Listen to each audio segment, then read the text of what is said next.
Hello বন্ধুরা, আমি Sudip and welcome to ফিল্মিডিটেক। ফাইনালি আমরা ধূমকেতু সিনেমা ট্রেলার নিয়ে কথা বলতে চলেছি।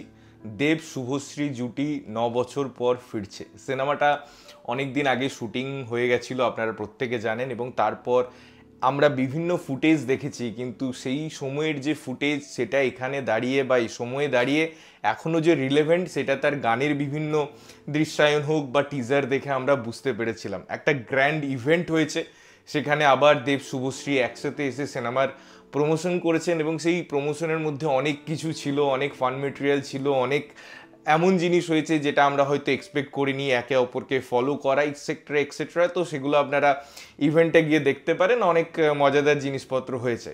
ফাইনালি ট্রেলারটা ড্রপ করা হয়েছে এবং ট্রেলারটা আমি বলবো একটা গুসবাম্পস যার মতো ট্রেলার। মেকার্সরা খুব বুদ্ধিদীপ্ত একটা কাজ করেছে যে ট্রেলারটাকে খুব বড় করে তারা প্রেজেন্ট করেনি, অর্থাৎ তার ডিউরেশন অনেক বেশি রাখেনি। কারণ যেটুকু ট্রেলারে যে দৃশ্যগুলো দেখানো হচ্ছে, আমরা যদি 3টে গানের কথা বলি, টিজারের কথা বলি, অনেক দৃশ্যের রিপিটেশন হচ্ছে এবং সেটা একদিক দিয়ে ভালো, কারণ এই গল্পের যে মেন স্ট্রেংথ সেটা এই ট্রেলারটার ইটসেলফ কিছুটা অংশ রিভিল করে দিচ্ছে। এর বড় যদি করা হতো ট্রেলারটা, তাহলে পরে গল্পটা রিভিল হয়ে যেত। যে সাসপেন্সটা গল্পের মধ্যে রাখতে চাইছেন পরিচালক বা মেকার্সরা, সেটা আমার মনে হয় থাকা দরকার। যে জিনিসগুলো আমরা সিনেমায় যখন দেখব, যে পারফরমেন্সটা দেখব, যে টুইস্টগুলো দেখব, সেগুলো আরও আমাদের ওই পজিটিভ বা একটা ফিল গুড ফ্যাক্টর ক্রিয়েট করাবে বা সিনেমার অনুভূতিটা ক্রিয়েট করাবে, যেটা সিনেমার জন্য তুলে রাখা আমার মনে হয় বেটার। এবারে যদি এই ট্রেলারটার কথা বলি, যেভাবে ট্রেলারটা শুরু হচ্ছে, ওই যে বরফের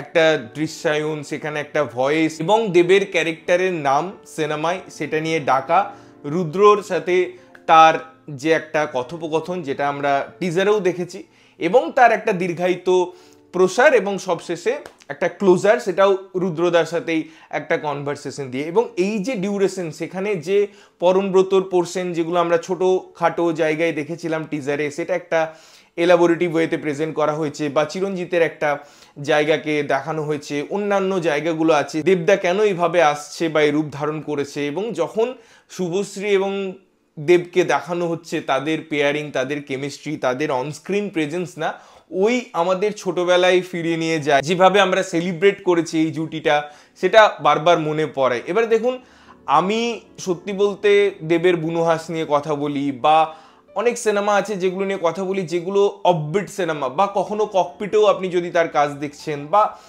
এইরকম রিসেন্ট ঘরানার আমি যদি দেবের স্ট্যান্ডঅ্যালোন পারফরমেন্স নিয়ে কথা বলি, তার প্রোনাউন্সিয়েশনের যে একটা স্টেজিং এসেছে বা তার ক্রাফটে কাজ হয়েছে, সেটা আস্তে আস্তে উন্নতির দিকে গেছে।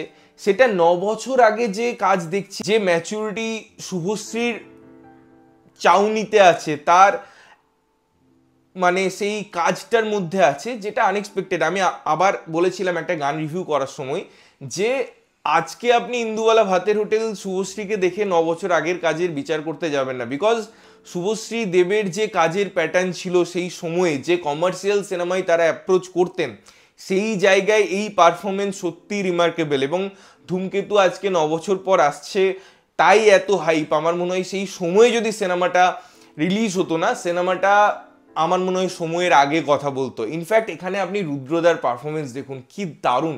ইনফ্যাক্ট প্রত্যেকের, মানে আমি জানি না সিনেমা দেখার পর কতটা আলোচনা হবে বা কিভাবে লোকজন এই সিনেমাটাকে গ্রহণ করবে, তার আলোচনা সমালোচনা সব কিছুই থাকবে, কিন্তু ওই যে ঝলকটা যেটা পরিবেশিত হচ্ছে ট্রেলার রূপে, সেখানে যেরকম পারফরমেন্স আমরা দেখছি, সেখানে যেরকম ভিজুয়ালস আমরা দেখছি, ওই ব্লাস্টের সিন হোক বা যে ক্লোজ শটে ইমোশনগুলোকে হোল্ড করছে, ক্যারি করছে, যখন ওই ব্যাপারটা আসে লোকানোর, কে তুই, চিনতে পারা না পারা, এই সমস্ত জিনিসের যে একটা একটা অবয়ব, একটা আবছা, একটা শেডস ক্রিয়েট করেছেন মেকার্সরা, বা থ্রু আউট সিনেমা জুড়ে সেই শেডটার উপর ব্লেন্ডিং হচ্ছে পুরো সাবজেক্টটা বা পুরো ঘটনাগুলো, এবং তার সাথে পারফরমেন্স, তার সাথে মিউজিক্যাল যে টোন ইউজ করা হচ্ছে, গানগুলো স্ট্যান্ডঅ্যালোন হিসেবে যেরকম ভালো লাগছে, সেগুলো যখন আমরা ট্রেলারের একটা রিদমিক যে একটা অ্যাপ্রোচ হয়, সেখানে যখন গানটা পুট করা হয়, একটা আলাদা আমার মনে হয় আভিজাত্য ক্রিয়েট করে, সেটা কিন্তু করছে। এবং সিনেমায় আমার মনে হয়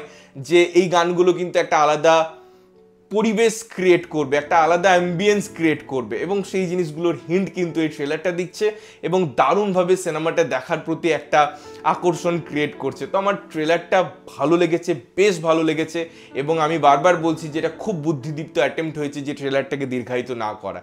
তোমরা যদি ট্রেলারটা দেখে নিয়েছো কেমন লেগেছে জানিও, না দেখে থাকলে অবশ্যই গিয়ে দেখো এবং দেখে এসে জানাও যে কেমন লাগলো। ততক্ষণের জন্য ভালো থাকবে, সুস্থ থাকবে এবং সবসময় ভালো জিনিস দেখবে। চ্যানেলটা যদি প্রথমবার দেখছো লাইক কমেন্ট শেয়ার করতে হবে, সাবস্ক্রাইব করতে হবে যাতে প্রত্যেকটা নোটিফিকেশন তোমাদের কাছে পৌঁছায়। দেখা হচ্ছে অন্য কোনো ভিডিওতে, ততক্ষণের জন্য টাটা।